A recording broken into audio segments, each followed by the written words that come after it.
Shalom para pendengar yang dikasihi oleh Tuhan Yesus. Kiranya Tuhan memberikan rahmat-Nya kepada para pendengar semua. Sebentar lagi kita akan mendengarkan pembacaan Alkitab audio dalam versi bahasa Indonesia sehari-hari. Siapkan hati saudara. Kejadian pasal 42. Saudara-saudara Yusuf pergi ke Mesir.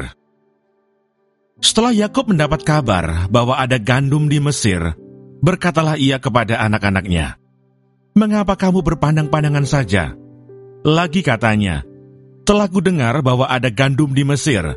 Pergilah ke sana dan belilah gandum di sana untuk kita, supaya kita tetap hidup dan jangan mati." Lalu pergilah 10 orang saudara Yusuf untuk membeli gandum di Mesir. Tetapi Yakub tidak membiarkan Benyamin, adik Yusuf, pergi bersama-sama dengan saudara-saudaranya, sebab pikirnya, jangan-jangan ia ditimpa kecelakaan nanti. Jadi di antara orang yang datang membeli gandum, terdapatlah juga anak-anak Israel, sebab ada kelaparan di tanah Kanaan. Sementara itu Yusuf telah menjadi mangku bumi di negeri itu. Dialah yang menjual gandum kepada seluruh rakyat negeri itu. Jadi ketika saudara-saudara Yusuf datang, kepadanya lah mereka menghadap dan sujud dengan mukanya sampai ke tanah. Ketika Yusuf melihat saudara-saudaranya, segeralah mereka dikenalnya. Tetapi ia berlaku seolah-olah ia seorang asing kepada mereka. Ia menegur mereka dengan membentak, katanya, "Dari mana kamu?" Jawab mereka, "Dari tanah Kanaan, untuk membeli bahan makanan." Memang Yusuf mengenal saudara-saudaranya itu, tetapi dia tidak dikenal mereka. Lalu teringatlah Yusuf akan mimpi-mimpinya tentang mereka. Berkatalah ia kepada mereka, "Kamu ini pengintai, kamu datang untuk melihat-lihat di mana negeri ini tidak dijaga." Tetapi jawab mereka, "Tidak, Tuanku, hanyalah untuk membeli bahan makanan hamba-hambamu ini datang. Kami ini sekalian anak dari satu ayah. Kami ini orang jujur. Hamba-hambamu ini bukanlah pengintai." Tetapi ia berkata kepada mereka, "Tidak, kamu datang untuk melihat-lihat di mana negeri ini tidak dijaga." Lalu jawab mereka, "Hamba-hambamu ini 12 orang. Kami bersaudara, anak dari satu ayah di tanah Kanaan. Tetapi yang bungsu sekarang ada pada ayah kami, dan seorang sudah tidak ada lagi." Lalu kata Yusuf kepada mereka, "Sudahlah, seperti telah kukatakan kepadamu tadi, kamu ini pengintai. Dalam hal ini juga kamu harus diuji. Demi hidup Firaun, kamu tidak akan pergi dari sini jika saudaramu yang bungsu itu tidak datang kemari. Suruhlah seorang daripadamu untuk menjemput adikmu itu. Tetapi kamu ini harus tinggal terkurung di sini. Dengan demikian perkataanmu dapat diuji apakah benar, dan jika tidak, demi hidup Firaun, sungguh-sungguhlah kamu ini pengintai." Dan dimasukkannya lah mereka bersama-sama ke dalam tahanan 3 hari lamanya. Pada hari yang ketiga berkatalah Yusuf kepada mereka, "Buatlah begini, maka kamu akan tetap hidup. Aku takut akan Allah. Jika kamu orang jujur, biarkanlah dari kamu bersaudara tinggal seorang terkurung dalam rumah tahanan. Tetapi pergilah kamu, bawalah gandum untuk meredakan lapar seisi rumahmu. Tetapi saudaramu yang bungsu itu haruslah kamu bawa kepadaku, supaya perkataanmu itu ternyata benar dan kamu jangan mati." Demikianlah diperbuat mereka. Mereka berkata seorang kepada yang lain, "Betul-betullah kita menanggung akibat dosa kita terhadap adik kita itu. Bukankah kita melihat bagaimana sesak hatinya ketika ia memohon belas kasihan kepada kita, tetapi kita tidak mendengarkan permohonannya. Itulah sebabnya kesesakan ini menimpa kita." Lalu Ruben menjawab mereka, "Bukankah dahulu kukatakan kepadamu, janganlah kamu berbuat dosa terhadap anak itu?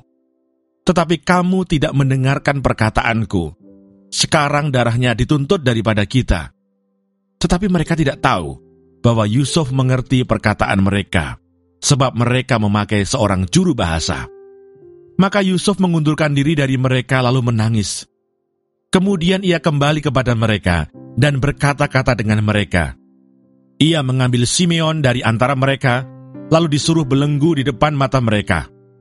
Sesudah itu Yusuf memerintahkan bahwa tempat gandum mereka akan diisi dengan gandum, dan bahwa uang mereka masing-masing akan dikembalikan ke dalam karungnya, serta bekal mereka di jalan akan diberikan kepada mereka.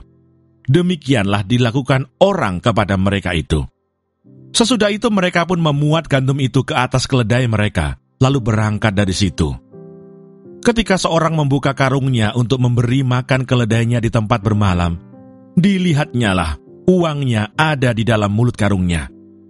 Katanya kepada saudara-saudaranya, "Uangku dikembalikan. Lihat, ada dalam karungku." Lalu hati mereka menjadi tawar, dan mereka berpandang-pandangan dengan gemetar, serta berkata, "Apakah juga yang diperbuat Allah terhadap kita?"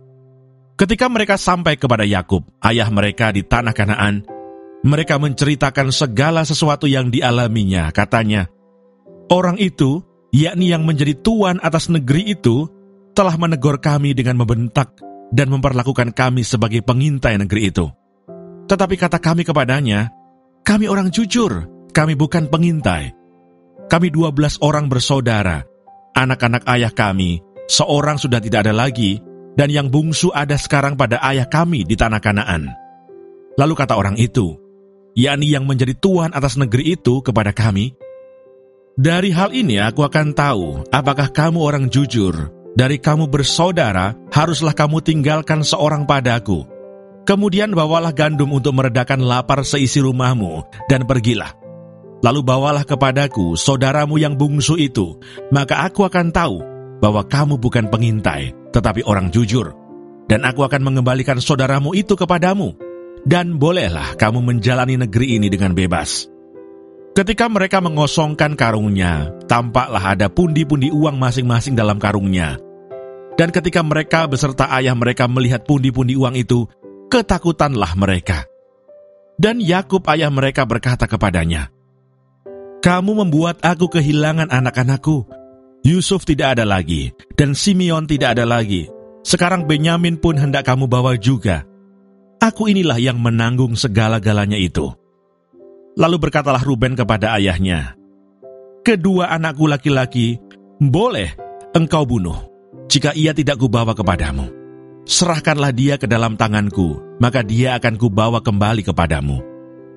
Tetapi jawabnya, 'Anakku itu tidak akan pergi ke sana bersama-sama dengan kamu, sebab kakaknya telah mati, dan hanya dialah yang tinggal. Jika dia ditimpa kecelakaan di jalan yang akan kamu tempuh, maka tentulah kamu akan menyebabkan aku yang ubanan ini turun ke dunia orang mati karena duka.'" Terima kasih Tuhan, untuk firman-Mu hari ini, berkati dan berikan hikmat Roh Kudus-Mu kepada kami. Haleluya. Amin.